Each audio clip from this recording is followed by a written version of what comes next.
The Black Panther Party for Self-Defense was a civil rights organization founded in Oakland, California in 1966. The founders were Huey P. Newton and Bobby Seale. The organization's original purpose was to patrol African American neighborhoods in Oakland and protect residents from acts of police brutality and violence.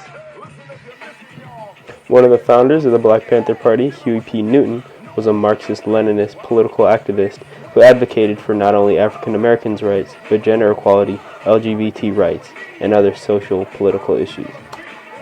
The other founder, Bobby Seale, was of a generation of young African American radicals who broke away from the traditionally nonviolent civil rights movement to preach a doctrine of militant black empowerment. The two met in 1962 at Merritt College and shortly after began organizing the Black Panther Party. The Black Panther Party was an organization that mainly served to advocate for and advance African Americans' place in American society. They served black communities across the nation and operated around Huey Newton's 10-point program. The party was originally created to respond to police brutality. The Black Panthers' early activities primarily involved monitoring police activities and police brutality in black communities in Oakland and in other cities.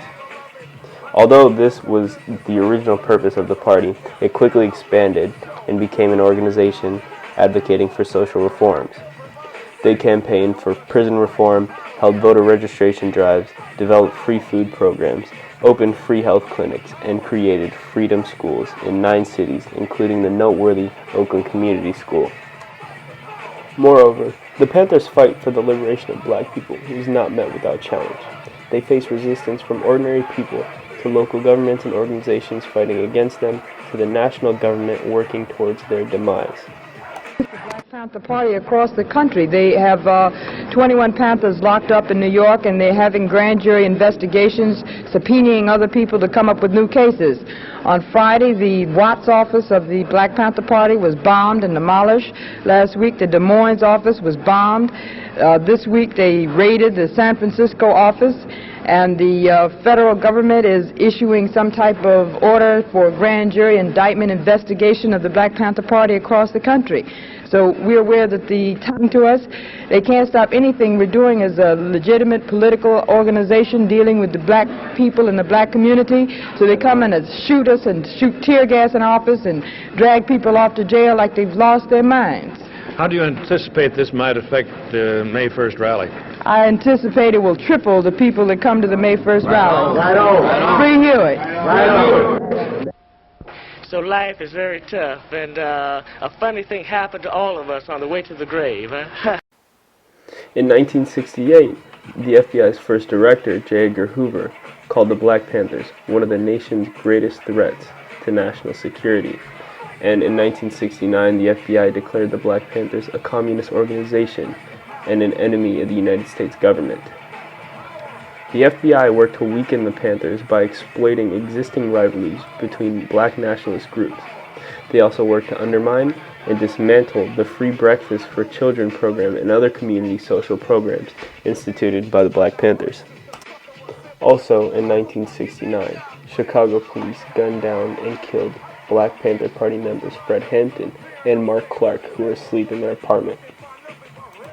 Despite these obstacles, the Black Panthers did their best to stand their ground and continue their fight for African Americans in the United States.